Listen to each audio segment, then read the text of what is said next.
Hello दोस्तों, आप सभी का जीडीसी एकेडमी में स्वागत है। दोस्तों, अगर आप हमारे चैनल पर पहली बार विजिट कर रहे हैं तो चैनल को सब्सक्राइब करना ना भूलें और साथ ही साथ बेल आइकन को जरूर प्रेस करें, जिससे कि हमारे जो आने वाली जितनी भी अपकमिंग वीडियोस होंगी उन सभी का नोटिफिकेशन सबसे पहले आपको मिले। तो आज हम बात करने वाले हैं क्लास 10 की मैथ्स का जो चैप्टर 5 है समांतर श्रेणी, उसकी एक्सरसाइज 5.2 के 8 क्वेश्चन हमने सॉल्व कर लिए हैं। अगर जिस किसी ने यह वीडियोस नहीं देखी हैं तो आपको डिस्क्रिप्शन में इन सभी वीडियोस का लिंक मिल जाएगा। अब हम बात करने वाले हैं एक्सरसाइज 5.2 का जो 9 क्वेश्चन है हमारे पास, वो है यदि किसी एपी का तीसरा और नौवां पद क्रमशः 4 और -8 है तो इसका कौन सा पद शून्य होगा। हमारे पास समांतर श्रेणी नहीं दे रखी है, लेकिन सीधे सीधे तीसरा और नौवां पद दे रखा है। अब इसके बिहाफ पे यानी कि इसके आधार पे हमने क्या निकालना है कि कौन सा इस समांतर श्रेणी का जो पद होगा वो 0 आएगा। तो सबसे पहले जो जो गिवन होगा उसको लिख लेंगे हम। तो सिंपली जब इसको हल करेंगे तो क्या आएगा, हमारे पास दे रखा है समांतर श्रेणी का कौन सा तीसरा पद, यानी कि a3 इज इक्वल टू कितना दे रखा है हमारे पास 4, एंड दूसरी क्या दे रखी है हमारे पास नौवां पद, तो नौवां पद दे रखा है -8, एंड an यानी कि n की वैल्यू जो 0 आएगी, यानी कि an जो है हमारा nवां पद जो होगा वो 0 कब होगा, यही हमको क्या करना है इस क्वेश्चन में फाइंड करना है। तो सबसे पहले हमारे पास फॉर्मूला क्या होता है, अगर मैं इसकी बात करूं an is equal to a plus n minus one into d. अब सिंपली हमारे पास ये दिया हुआ है, तो इसको जब हम सोल्व करेंगे, ये क्या दिया हुआ है हमारे पास तीसरा पद दिया हुआ है, तो ये हो जाएगा a3 is equal to a plus n की वैल्यू क्या है हमारे पास 3, तो यहां जाएगा 3 minus one into d is equal to, इसने बोला है कि जो हमारा तीसरा पद है वो कितना है 4। अब जब इसको सोल्व करेंगे तो क्या आ जाएगा a प्लस 2d, क्योंकि 3 में से 1 को घटा देंगे तो d की मल्टीप्लाई अंदर हो जाएगी, तो ये हो जाएगा 2d इज इक्वल टू 4। हमें a की वैल्यू चाहिए तो a को इधर ही रहने दो, 4 माइनस 2d, इसको बना लो इक्वेशन फर्स्ट। दूसरी चीज हमें क्या दे रखा है नौवां पद, तो नौवें पद के लिए क्या होगा A N is equal to A plus 9 minus one into D. ठीक है, अब इसने बोला है कि जो नौवां पद है वो कितना है -8, तो इज इक्वल टू -8। ए की वैल्यू जो है हम यहां से पुट कर सकते हैं, तो सिंपली सबसे पहले इसको सॉल्व करेंगे तो यह आ जाएगा ए प्लस 9 में से 1 घटा देंगे तो 8, और डी की मल्टीप्लाई हो जाएगी तो 8d इज इक्वल टू -8। अब इस ए की वैल्यू हम यहां से रख सकते हैं, तो क्या लिखेंगे यहां पर स्टेटमेंट, समीकरण फर्स्ट से ए का मान रखने पर जब यहां से हम ए का मान यहां रख देंगे तो क्या आ जाएगा, इसकी जगह ये वाली वैल्यू आ जाएगी, तो ये हो जाएगा 4 minus 2d plus 8d is equal to -8। इसको आगे सोल्व करेंगे तो क्या आ जाएगा, इस 4 को इज इक्वल टू के उधर भेज देंगे तो यहां माइनस, ये प्लस हो जाएगा, प्लस माइनस का माइनस होगा, 8 में से 2 जो है सब्ट्रैक्ट करेंगे तो ये बचेगा हमारे पास 6d, सिंबल बड़े नंबर का आएगा, -8 -4, क्योंकि यहाँ प्लस में था यहाँ के माइनस हो जाएगा। अब सिंपली इसको सॉल्व करेंगे तो क्या आ जाएगा 6d is equal to minus minus का प्लस हो जाएगा, तो ये आ जाएगा हमारे पास माइनस का 12। अब हमें डी की वैल्यू चाहिए, तो इस 6 को इज इक्वल टू के इधर भेज देंगे तो क्या हो जाएगा d is equal to -12 upon 6, इस 6 से ये 12 कट जाएगा, दैट मींस इससे आगे इधर सॉल्व करेंगे, दैट मींस हमारे पास डी की वैल्यू क्या आ जाएगी, ये 2 टाइम्स काटेगा इसको, तो जब हम इसको सॉल्व करेंगे तो डी की वैल्यू आ गई हमारे पास -2। हमको यही निकालना था सारवांतर। ठीक है, अब इस डी के मान को हम क्या कर सकते हैं, समीकरण फर्स्ट में रखेंगे, तो यहां लिख देंगे डी का मान समीकरण फर्स्ट में रखने पर अब डी का मान समीकरण फर्स्ट में रखेंगे, समीकरण फर्स्ट ये रही हमारे पास a is equal to 4 minus 2d, d की जगह क्या आ जाएगा -2, तो ये हो जाएगा 4 माइनस 2 माइनस माइनस का प्लस हो जाएगा, 2 2 कितना हो जाएगा 4। ठीक है, अब ये दोनों ऐड हो जाएंगे तो ये आ जाएगा 8। अब हमारे पास प्रथम पद आ चुका है, सारवंतर भी आ चुका है, an इज इक्वल टू 0, यानी कि 0वां जो पद आएगा, यानी कि कौन सा पद होगा जिसमें हमारा जो वैल्यू आएगा वह शून्य होगा, तो सिंपली उसको निकालने के लिए क्या लिखेंगे, यहां लिख देंगे therefore an is equal to 0। तो इसको जब सॉल्व करेंगे तो इसके लिए फॉर्मूला क्या होता है, an is equal to a plus n minus one into d. अब जो जो वैल्यू हम निकाल चुके हैं उनको पुट कर देंगे, a की वैल्यू हमने 8 निकाल दी plus n minus one into D की वैल्यू क्या है -2, ये हो जाएगा -2 इज इक्वल टू 0। ठीक है, अब इस 8 को इज इक्वल टू के उधर भेज देंगे तो क्या आ जाएगा n minus one into -2 is equal to -8। ठीक है, क्योंकि यहाँ प्लस में है यहाँ के माइनस हो जाएगा, ये -2 ब्रैकेट के साथ मल्टीप्लाई में है तो उधर जाके आपका सिंपली अपॉन में चला जाएगा, तो ये आ जाएगा n minus one is equal to -8 upon -2, minus से माइनस कैंसिल हो जाएगा, इस 2 से ये 8 हमारा कैंसिल हो जाएगा 4 टाइम, तो दैट मींस ये आ जाएगा n minus one is equal to 4।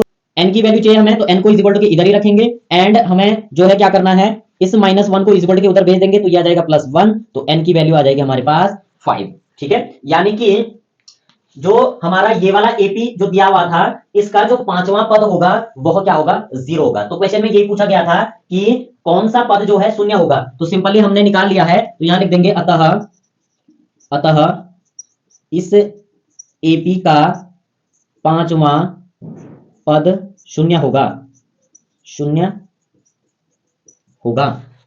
तो दोस्तों इस प्रकार से हमने ये जो क्वेश्चन सॉल्व किया है, इसमें हमने क्या निकालना था कि कौन सा पद जो है शून्य होगा, तो पांचवा पद क्या होगा, शून्य होगा। अगर आपको कोई भी डाउट होगा तो आप एक बार दोबारा से देख लेना वीडियो, अगर फिर भी कोई डाउट रहेगा तो आप कमेंट में पूछ सकते हैं। अब बढ़ते हैं हम क्वेश्चन नंबर 10 की तरफ। क्वेश्चन नंबर 10 है हमारे पास, किसी एपी का 17वां पद यानी कि 17वां पद उसके 10वें पद से 7 अधिक है, इसका सारवंतर ज्ञात कीजिए। हमने क्या निकालना है, हमने सारवंतर निकालना है यानी कि डी निकालना है, और स्टेटमेंट दे रखी क्या, 17वां पद उसके 10वें पद से 7 अधिक है, इससे हमको क्या निकालना है, सारवंतर निकालना है। तो बहुत ही इजी है, इसको जब हम सॉल्व करेंगे तो सबसे पहले हम क्या लिख लेंगे, माना एपी का प्रथम पद इज इक्वल टू ए, ठीक है, तथा सार्वंतर is equal to D. Suppose इस समांतर श्रेणी का प्रथम पद ए तथा सार्वंतर क्या है, डी। अब हम इसको सॉल्व करेंगे प्रश्नानुसार, क्या, प्रश्नानुसार। अब प्रश्नानुसार इसने बोला है कि जो हमारा 17वां पद है यानी कि A17, 17वां जो पद है वह 10वें पद से यानी कि A10 यानी कि 10वें पद से 7 अधिक है, यानी कि +7। वैसे में यही तो बोला है कि जो 17वां पद है हमारा वह 10वें पद से 7 अधिक है। अब इसको कैसे सॉल्व करेंगे, जब हम इसको सॉल्व करेंगे तो सिंपली ये क्या हो जाएगा, इसका फॉर्मूला क्या होता है, A + 17 - 1 × D is equal to, इसके लिए क्या हो जाएगा, इसके लिए भी होगा हमारे पास A + 10 - 1 × D + 7, ठीक है। अब इसको सॉल्व करेंगे। अब ये ऐसा क्यों लिखा, क्योंकि हमारे पास फॉर्मूला क्या होता है, फॉर्मूला होता है an = A + n - 1 × D। तो सीधे सीधे हमने फॉर्मूला ना लिख करके सीधे सीधे इस फॉर्म में कन्वर्ट कर लिया है। इसको जब सॉल्व करेंगे तो क्या आ जाएगा, A + 16D is equal to, ये क्या आ जाएगा, A + 9D + 7, ठीक है। अब इस वाले पोर्शन को इज इक्वल टू के इधर ले आएंगे तो ये माइनस हो जाएगा, ये प्लस में है, ये भी माइनस होगा, ये भी प्लस में है, ये भी माइनस में होगा। तो अपोजिट जब सिंबल होंगे, सेम बेस होंगे, तो वह कैंसिल हो जाते हैं। अब हम इसको इज इक्वल टू के इधर ले आएंगे तो ये हो जाएगा 16D - 9D = 7। इसको जब सॉल्व करेंगे तो ये आ जाएगा 7D = 7 एंड D की वैल्यू चाहिए जो हमें सारवंतर निकालना है, तो ये यहां मल्टीप्लाई में इधर आके अपॉन में चला जाएगा, तो 7/7, 7 से 7 वन टाइम कैंसिल हो जाएगा, तो D की वैल्यू कितनी आ जाएगी, 1। यानी कि हमारा जो सारवंतर आया है वो कितना आया है, 1। तो इसने क्वेश्चन में क्या पूछा था कि कोई हमारे पास समांतर श्रेणी है और हमने उसका क्या निकालना है, सारवंतर निकालना है, और स्टेटमेंट ये दे रखी थी। तो दैट मींस उसका सारवंतर कितना आया है, 1 आया। तो हम क्या लिखेंगे, अतः एपी का सारवंतर D = 1 होगा। बस इसमें हमको इतना ही फाइंड करना था, जो सारवंतर था उसको निकालना था और स्टेटमेंट देनी थी, जो हमने इसको इजीली से क्या कर लिया है, प्रूव कर लिया है। तो दोस्तों अगर आपको कोई भी डाउट होगा, वैसे तो डाउट नहीं रहने वाला है, अगर फिर भी रहता है तो एक बार आप दोबारा से वीडियो देख लेना। अब बढ़ते हैं हम क्वेश्चन नंबर 11 की तरफ। क्वेश्चन नंबर 11 है, AP 3, 15, 27, 39 डैश का कौन सा पद 54वें पद से 132 अधिक होगा। अब सिंपली समांतर श्रेणी दे रखी है और कह रहा है कि 54वें पद से 132 अधिक होगा कौन सा पद, तो वो वाला पद हमको निकालना है। बहुत ही इजी है, वीडियो को विदाउट स्किप किए देखोगे तो बिल्कुल समझ में आ जाएगा, आपके एक ही बार देखने में आपकी समझ में आ जाएगा। तो सबसे पहले जब हम इसको सॉल्व करेंगे तो क्या आएगा, सिंपली प्रथम पद जो दिया हुआ है वो कितना है, 3 एंड सारवंतर कितना है, सारवंतर हमें निकालना पड़ेगा। सारवंतर होता है D = A2 - A1 = A2 कितना है, 15 ये वाला, एंड A1 कितना है हमारा 3 = जब सॉल्व करेंगे तो ये आ जाएगा हमारे पास 12। अब इसने स्टेटमेंट दे रखी है तो इसको लिख देंगे प्रश्नानुसार। क्या लिख देंगे, प्रश्नानुसार। इसने बोला है कि जो हमारा 54वां पद होगा वो 132 से अधिक होगा और वो वाला पद निकालना है, कौन सा पद होगा, दैट मींस an निकालना है। तो यहां लिख देंगे an = इसने बोला है कि जो 54वां पद है यानी कि A54 प्लस और कौन सा वाला, ये वाला 132, ठीक है। तो सिंपली जो an यानी कि जो पद हमको निकालना है वह वाला पद जो है 154वें पद से 132 अधिक है। अधिक का मतलब +132। अब इसको जब सॉल्व करेंगे तो an का फॉर्मूला क्या होता है, ये होता है हमारे पास A + n - 1 × D = इसके लिए क्या हो जाएगा, A + 54 - 1 × D + यह आ जाएगा 132। अब सारवंतर हम निकाल चुके हैं, प्रथम पद हमारे पास है, तो इसमें हम क्या कर देंगे, पुट कर देंगे ये वाली वैल्यू है। A की वैल्यू कितनी है, 3, तो यह आ जाएगा 3 + n - 1 × D की वैल्यू कितनी है, 12, तो यहां लिख देंगे 12 = A की वैल्यू कितनी है, 3, तो यहां 3 लिख देंगे, प्लस ये हो जाएगा 53D। अब D की वैल्यू क्या है, 12, तो यहां लिख देंगे 12, ठीक है, प्लस 132। अब सिंपली क्या होगा, इसको अगर मैं इज इक्वल टू के इधर ले आऊं तो क्या हो जाएगा, ये माइनस में हो जाएगा, तो प्लस माइनस का माइनस, इसलिए अपोजिट सिंबल होंगे और सेम बेस है तो कैंसिल हो जाते हैं। उसके बाद इधर बचेगा हमारे पास क्या, n - 1 × 12 = अब जब हम इसको मल्टीप्लाई करेंगे तो कितना आएगा, 53 मल्टीप्लाई 12 करेंगे तो ये आ जाएगा 53 मल्टीप्लाई जब 12 करेंगे तो 2 3 जा 6, 2 5 जा 10 और 53 1 जा 53, 6 3 एंड 636 और इसमें 132 ऐड करेंगे तो ये क्या आ जाएगा 132 अपॉन 12 आ जाएगा, लेकिन 12 बाद में ले आएंगे इधर, पहले इसको जब ऐड करेंगे तो क्या आ जाएगा 6 और 2 हो जाएगा 8, 3 और 3 6 और 6 और 1 ऐड करेंगे तो 7, यानी कि इन दोनों की मल्टीप्लाई करके आ रहा है 636 एंड 132 ऐड करेंगे यहां तो ये आ जाएगा हमारे पास कितना 768। अब ये 12 जो है यहां मल्टीप्लाई में है तो इज इक्वल टू किधर आके अपॉन में चला जाएगा, तो सिंपली क्या हो जाएगा ये n-1 is equal to 768 upon 12।